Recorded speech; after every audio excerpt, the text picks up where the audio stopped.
Extrait de Tachycardie, recueil de nouvelles de Jacques Pépin. Saint-Valentin. Cachan, le 15 février 2043. Ma chère Justine, je te remercie d'avoir pensé hier à moi et de m'avoir adressé ce SMS pour me souhaiter, non sans malice, une bonne Saint-Valentin. Je sais que tu n'attaches pas la même importance que moi à cette célébration, mais je sais aussi que tu ne manques pas d'ouverture d'esprit et ne te formaliseras pas de ce que j'ai décidé ce matin de te raconter. Cela ne concerne pas que moi, mais aussi notre cher grand-père, qui nous a quittés il y a 6 mois. Vivant depuis 7 ans à Sydney, tu n'avais pu venir à ses funérailles, et m'avait demandé, connaissant les liens étroits qui nous unissaient, papy et moi, de te parler de lui lorsque je le pourrais. Je le peux aujourd'hui. Et si j'ai choisi de le faire le lendemain de la Saint-Valentin, c'est parce que cette fête, qui n'est pas insignifiante pour moi, ne l'avait pas été non plus pour lui. C'est pourquoi je vais partager avec toi une confidence qu'il m'a faite il y a 5 ans. Confidence dont certains esprits pourraient s'offusquer, mais que tu comprendras fort bien quand tu sauras pour quelle raison il s'est ouvert à moi. Il y a 5 ans donc, le 14 février 2038, je venais d'avoir 18 ans le mois précédent, et n'avais pu m'empêcher d'aller voir papy pour lui annoncer, tout excité, la grande nouvelle. Camille venait de m'appeler pour me donner rendez-vous en fin d'après-midi, ayant quelque chose d'extrêmement important à m'apprendre, quelque chose qui risquait de changer toute sa vie, mais aussi la mienne. Papy fut effrayé en voyant l'état dans lequel cela m'avait mis, mais aussi il me l'avoua un peu gêné, parce que la Saint-Valentin tombait un dimanche. Avec l'âge, il était devenu superstitieux, comme autrefois sa mère, dont il tournait en dérision le comportement irrationnel. Excuse-moi, Justine, de ce long préambule, mais je tenais à prendre quelques précautions et replacer le récit qui va suivre dans son contexte, afin d'être certain que tu ne seras pas trop effarouché, même si j'ose croire que tu ne le seras pas du tout. C'était aussi un dimanche. Papy avait commencé son récit par ces mots, non sans une grande émotion dans la voix. Oui, le 14 février 2010 tombait aussi un dimanche. Et moi aussi, je devais voir quelqu'un en fin d'après-midi. C'était mon couvreur qui m'avait téléphoné quelques jours plus tôt pour savoir s'il pourrait passer chez moi, à Cachan, sur le coteau, afin de discuter ce qu'il pourrait encore y faire. J'avais été un peu surpris, car je n'attendais plus aucun service de lui, mais je n'avais pas voulu le contrarier et avais accepté sa visite. J'avais fait sa connaissance 7 mois auparavant, en juillet 2009, époque où il était venu avec son associé faire d'importants travaux sur ma toiture. Les 2 hommes avaient l'air d'être amis. J'avais entendu le plus jeune, Rémi, demander à son coéquipier ce que cela faisait d'avoir 1 année de plus, à quoi Armand avait répondu en riant que 47 ans n'était pas un âge canonique. Et oui, mon couvreur s'appelait Armand, comme moi. À ce moment-là, cela ne me gênait pas, car je l'appelais encore par son nom de famille, un nom qui ne devait pas être si facile à porter, même s'il pouvait avoir quelque chose de flatteur. Monsieur Moelleux. Je ne savais pas alors s'il était moelleux, mais en tout cas, il était fort avenant, et avait toujours le sourire aux lèvres, ce qui n'était pas sans rajouter de l'attrait à son physique de Latin lover, très brun, avec de beaux yeux verts ambrés. M'ayant proposé de faire chez moi quelques travaux de jardinage, M. Moelleux était revenu en octobre, 5 après-midi d'affilée.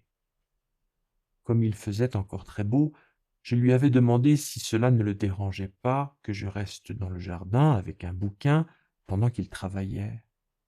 Pas du tout, car j'aime parler avec vous, m'avait-il assuré en souriant de toutes ses dents, ce qui m'avait quelque peu décontenancé. J'avais cependant pris grand plaisir à le voir grimper avec agilité dans les arbres pour couper les branches hautes, non sans avoir quelque crainte de le voir tomber. En fin d'après-midi, nous buvions une bière assis côte à côte sur le banc et nous parlions de choses et d'autres. C'est ainsi que j'avais appris qu'il avait quitté la mère de son fils lorsqu'il avait su qu'elle le trompait. Curieux qu'on puisse tromper un homme aussi plaisant, avais-je pensé.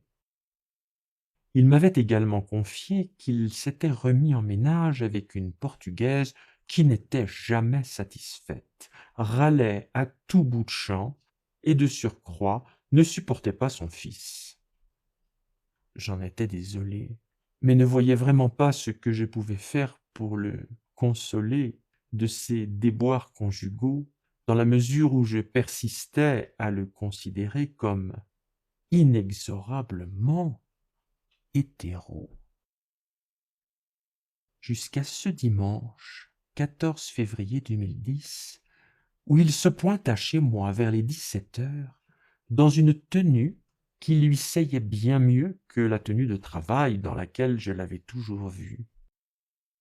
Il était manifestement ravi de pouvoir se montrer sous son meilleur aspect, dans un jean noir, proche du corps, qui le mettait très en valeur, et une chemise blanche impeccable, qui faisait ressortir son teint hâlé, car je le vis marquer un temps d'arrêt sur le pas de la porte pour prendre la pose devant moi, avec un sourire un tantinet coquin et un air légèrement interrogateur qui semblait me demander et alors, comment me trouvez-vous?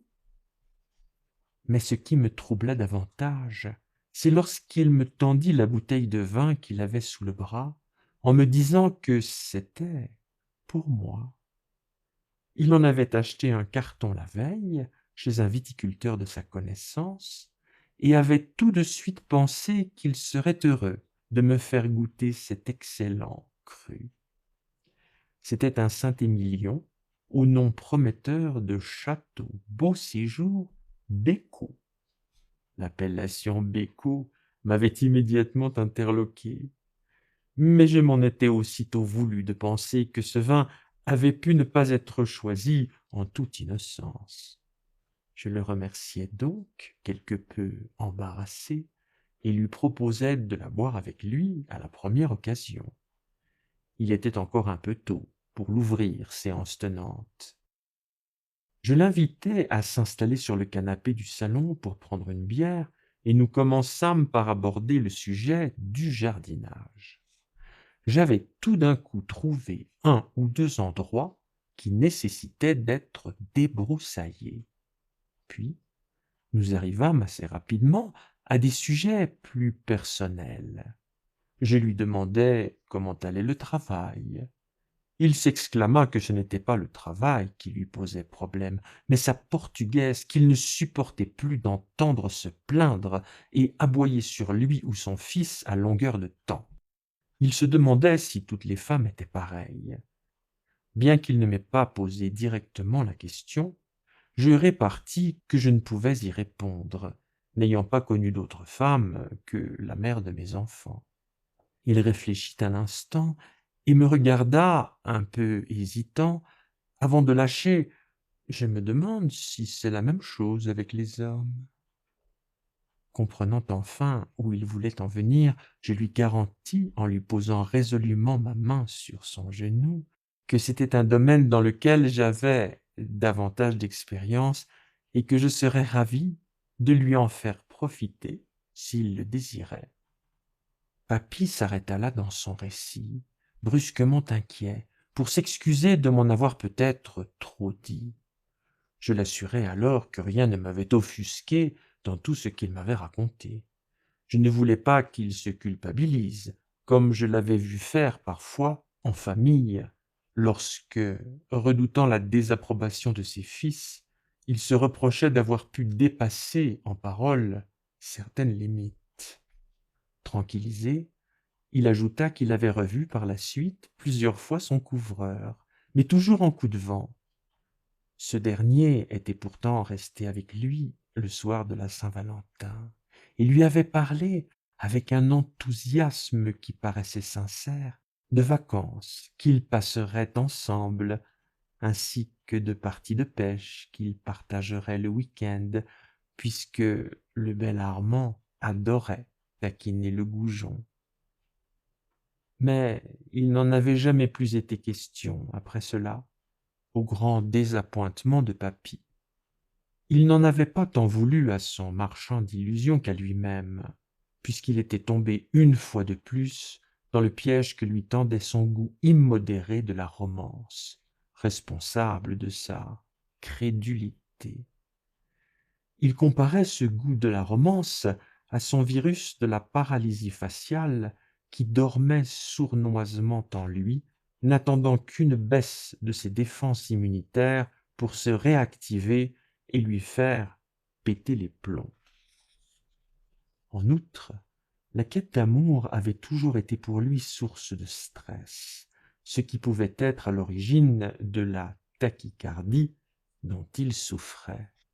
Que monsieur Mielleux, c'est ainsi que Papy avait fini par l'appeler, par dérision, soit venu lui faire son numéro de charme le jour de la Saint-Valentin, avait sans nul doute contribué à le rendre plus vulnérable et à lui faire prendre des vessies pour des lanternes, comme l'aurait dit son propre grand-père, alias Pépère, qu'il adorait et dont il se plaisait à reprendre les expressions comme pour le faire revivre à travers lui.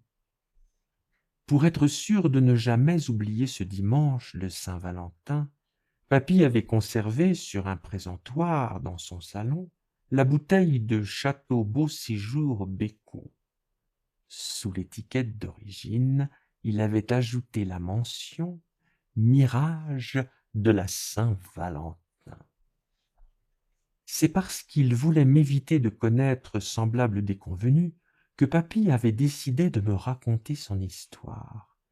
Il voulait me mettre en garde contre les belles promesses susceptibles de provoquer un emballement prématuré, surtout un 14 février. Tu sais qu'il a toujours cherché à me protéger, craignant bien sûr que mon homosexualité ne me facilite pas la vie, mais surtout que j'aille, comme lui, au-devant de grandes déceptions, à cause d'un sentimentalisme excessif. Tu n'ignores pas non plus que c'est à lui que j'ai parlé en premier de mon attirance pour les garçons, et que c'est grâce à lui que j'ai pu m'assumer très vite. Je me rappelle toujours cette phrase de Marguerite Yourcenar, dans Alexis ou le traité du vain combat, qu'il avait faite sienne et aimait me citer. La vie m'a fait ce que je suis, prisonnier, si l'on veut, d'instincts que je n'ai pas choisis, mais auxquels je me résigne, et cet acquiescement, je l'espère, à défaut du bonheur, me procurera la sérénité. Jusqu'à présent, chère cousine, cet acquiescement n'a cessé de faire mon bonheur. Car lorsqu'en ce dimanche 14 février 2038, je suis allé retrouver Camille, celui-là même dont Papy savait que j'étais secrètement amoureux, c'était parce qu'il voulait me faire savoir qu'il venait de rompre avec sa copine, ayant enfin réussi à admettre qu'il s'était trompé de direction. Notre relation a pris ce jour-là une autre tournure, Et au fil des ans, papy a fini par se rassurer. La malédiction de la Saint-Valentin ne s'était pas abattue sur moi. Hier soir, pour fêter le 14 février 2043, Camille et moi avons décidé de nous paxer et de nous installer ensemble. Papy, c'est certain, n'aurait pas manqué de s'en réjouir, tout comme il s'est toujours réjoui de ton bonheur et de celui de cousine Marion. Afin d'honorer la mémoire de notre grand-père, j'avais tenu à passer cette Saint-Valentin à Cachan. J'avais à cœur de revoir avec Camille, avant qu'elle ne soit vendue, la maison où papy avait passé la plus grande partie de sa vie, et surtout ce jardin, on ne peut plus arboré, qu'il appelait sa petite jungle, et où il venait rêver dès que le temps le permettait, ce jardin dans lequel son couvreur avait fait jaillir autrefois un peu de lumière. C'est sur le banc où ils s'étaient installés pour le regarder tailler d'arbre en arbre, et où ils avaient tous deux conversé en buvant de la bière, que je t'écris cette longue lettre, dans laquelle s'entremêlent les aléas de la Saint-Valentin. Allons, à ton tour maintenant, ma chère Justine, parle-moi de toi et de ton bel Australien, ainsi que de mes nièces que j'aimerais connaître avant qu'elles ne soient en âge de célébrer cette fête qui m'est si chère. Je t'embrasse très affectueusement, ton cousin Jérémie. Post-scriptum. Comme je suis convaincu que tu ne fais pas partie de ceux que dérange la vue de deux garçons qui s'embrassent, je t'envoie une photo de Camille et de moi, prise hier soir, en souvenir de notre 6e Saint-Valentin.